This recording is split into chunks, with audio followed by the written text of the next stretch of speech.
Ya baik pemirsa TVR Parlemen dimanapun Anda berada, baru-baru ini ternyata masih banyak sekali ternyata masyarakat di sekitar UMKM yang mengalami kesulitan mengakses KUR atau kredit usaha rakyat, terutama yang kemarin terjadi di Bekasi yang kemudian banyak sekali para UMKM yang kemudian meminjam uang kepada rentenir yang tentu memiliki bunga yang lebih tinggi pemirsa. Nah ini menjadi ironi di balik keseriusan Presiden Prabowo untuk meningkatkan UMKM dan ternyata memang masih banyak persoalan serius di tingkat lapangan akar rumput yang kemudian perlu didorong Komisi 7 DPR ternyata. Lantas seperti apa respon Komisi 7 DPR dan juga harapannya terkait tata kelola KUR ini? Sudah bergabung dengan kami Bapak Riko Menoza selaku anggota Komisi 7 DPR dari fraksi Partai Golkar. Pak, terkait dengan banyaknya masyarakat kita yang kesulitan akses KUR ini Pak, bagaimana Komisi 7 merespon ini Pak, dan apa yang perlu diperbaiki ke depan dalam konteks distribusinya ini?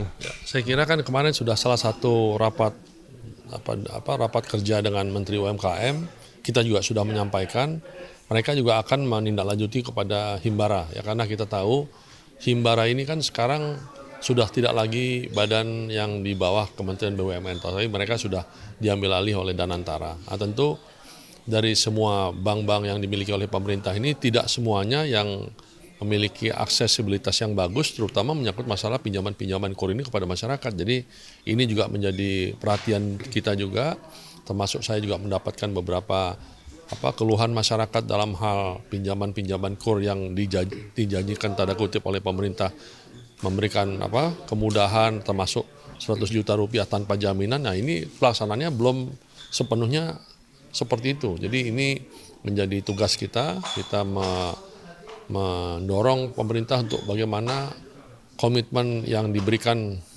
untuk kemudahan KUR di saat ekonomi untuk mendorong UMKM ini benar-benar bisa disebarluaskan dan pelaksanaannya benar-benar bisa terarah sesuai dengan apa yang diharapkan, karena saya katakan tadi di Himbara pun hanya beberapa bank pemerintah seperti BRI, tapi itu pun pelaksanaannya masih mereka memberlakukan agunan, kemudian ya katakan ini dipersulit lah. Jadi ini salah satu peluang jangan sampai nanti apa yang kejadian di Bekasi ini bisa berimbas ya munculnya rentenir-rentenir yang tentu akan memberatkan sehingga mereka harus membayar bunganya lebih tinggi. Pak, ada nggak sih Pak satu pola koordinasi yang secara lebih sistematis kepada bank-bank Himbara supaya ke depan bisa ayo dukung dipermudah langkah ini gitu? Ya, saya kira ya ini tidak terlepas bagaimana peran pemerintah dalam hal ini Presiden ya untuk menegaskan kepada Kementerian Investasi yang menangani menyangkut masalah BUMN ini, ulangi Danantara ini, karena kan semua kan uang pemerintah yang memang untuk kepentingan masyarakat kan memang ada di Danantara, tidak menggunakan APBN. Jadi mudah-mudahan ya ada kebijakan khusus pemerintah dalam hal ini tidak terkonsentrasi di satu program tersebut, termasuk UMKM ini yang menjadi daya dobrak dalam rangka perekonomian seperti saat ini.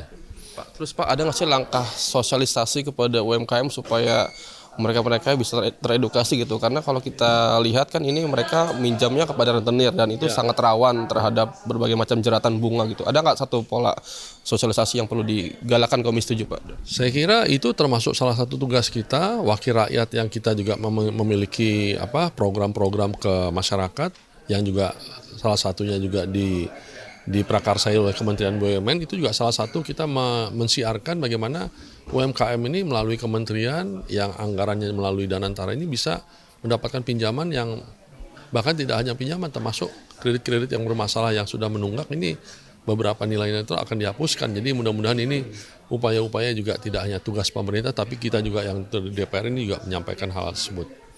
Pak, kan Bapak dari Dapil Lampung Pak ya? Di Lampung apakah juga ada kondisi yang serupa Pak? Artinya serupa, kita merasakan setiap kita ketemu dengan UMKM yang mereka merasakan secara langsung yang menjadi pada saat pertemuan-pertemuan menjadi ramai diperbincangkan terkait masalah perbankannya, masalah pinjaman itu. Jadi mudah-mudahan melalui kesempatan ini ya Danantara ini yang mempunyai kewenangan ya bisa lebih luas lah dalam hal memberikan pinjaman kepada masyarakat. Pak Riko, terima kasih Pak atas waktunya. Selamat bertugas kembali Bapak ya. Baik pemirsa TVR Parlemen, demikian wawancara kami dengan Bapak Riko Menoza selaku anggota Komisi 7 DPR yang tadi disampaikan bahwa pihaknya mendorong kepada Bank Himbara untuk bisa lebih mempermudah distribusi KUR kepada masyarakat, karena diharapkan nanti akan ada trickle down effect yang bisa diserap dan diharapkan nanti UMKM semakin maju dan masyarakat semakin sejahtera ke depannya pemirsa. Demikian laporan dari kami, kembali ke studio.